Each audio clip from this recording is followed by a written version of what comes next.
జగన్ జమానాపై మంత్రి అచ్చెన్నాయుడు కీలక వ్యాఖ్యలు చేశారు. ఉద్దానంలో కిడ్నీ రీసెర్చ్ సెంటర్ నిర్మించిన తీరుపై మంత్రి అచ్చెన్నాయుడు తీవ్ర విమర్శలు గుప్పించారు. గత ప్రభుత్వం భవనం మాత్రమే కట్టిందని, అక్కడ మెషినరీ లేదు, సిబ్బంది లేరన్నారు అచ్చెన్నాయుడు. ఒక పాత డయాలసిస్ మిషన్ పెట్టి కిడ్నీ రీసెర్చ్ సెంటర్ ప్రారంభించారని ఎద్దేవా చేశారు. దీనికే కిడ్నీ రీసెర్చ్ సెంటర్ కట్టినట్టు గొప్పగా చెప్పుకున్నారంటూ అచ్చెన్నాయుడు మండిపడ్డారు. చంద్రబాబు నాయుడు గారి ఆధ్వర్యంలో కిడ్నీ రీసెర్చ్ సెంటర్ పెట్టి ఫౌండేషన్ వేసాం అధ్యక్ష.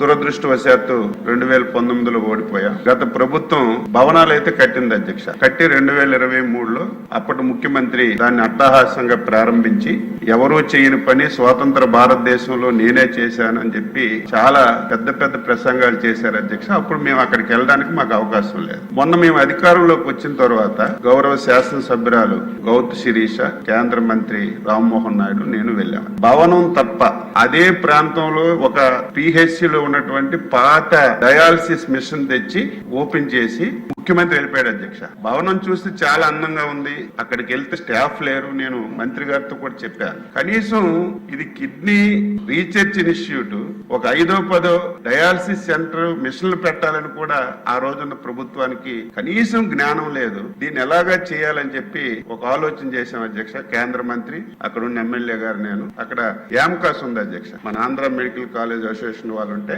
వాళ్ళకి అడిగితే వాళ్ళు ఒక 2 డయాలసిస్ మిషన్స్ ఇచ్చారు. ఇండియన్ ఆయిల్ కార్పొరేషన్ వాళ్ళకి అక్కడ ఉన్న ఎమ్మెల్యే గారు, కేంద్ర మంత్రి గారు చెప్తే 8 ఇచ్చారు అధ్యక్ష డయాలసిస్ మిషన్స్. అవన్నీ నిన్ననే నేను కేంద్ర మంత్రి గారు వెళ్ళి ఓపెన్ చేశాను. బ్రహ్మాండమైనటువంటి భవనం అధ్యక్ష. స్టాఫ్ లేరు, జీతాలు కూడా ఇవ్వకపోతే మంత్రి గారు వెనకపడి జీతాలు కూడా ఇప్పించాం. ఇక్కడే ప్రిన్సిపల్ సెక్రటరీ గారు కూడా ఉన్నారు. ఆ ప్రాంతానికి మంచి జరగాలంటే కనీసం ఈ రోజు మేము 10 మిషన్లు పెట్టాం అధ్యక్ష. మిషన్లు అయితే చాలా బాగున్నాయి, ఓపెన్ చేసి ఆపరేట్ చేయడానికి టెక్నీషియన్స్ లేరు అక్కడ. దయ ఉంచి మనం చెప్పిన వెంటనే 10 మిషన్లు పెట్టారు కాబట్టి మంత్రి గారికి, సెక్రటరీ గారికి ఇమీడియట్ గా ఆ 10 మిషన్లు ఆపరేషన్ లోకి రావడానికి అవుట్ సోర్సింగ్ పద్ధతిలోనైనా సరే మీరు ఇమీడియట్ గా టెక్నీషియన్స్ పెట్టకపోతే మళ్ళీ దాని మీద మూతేసి అవి పాడైపోయే పరిస్థితి ఉంది.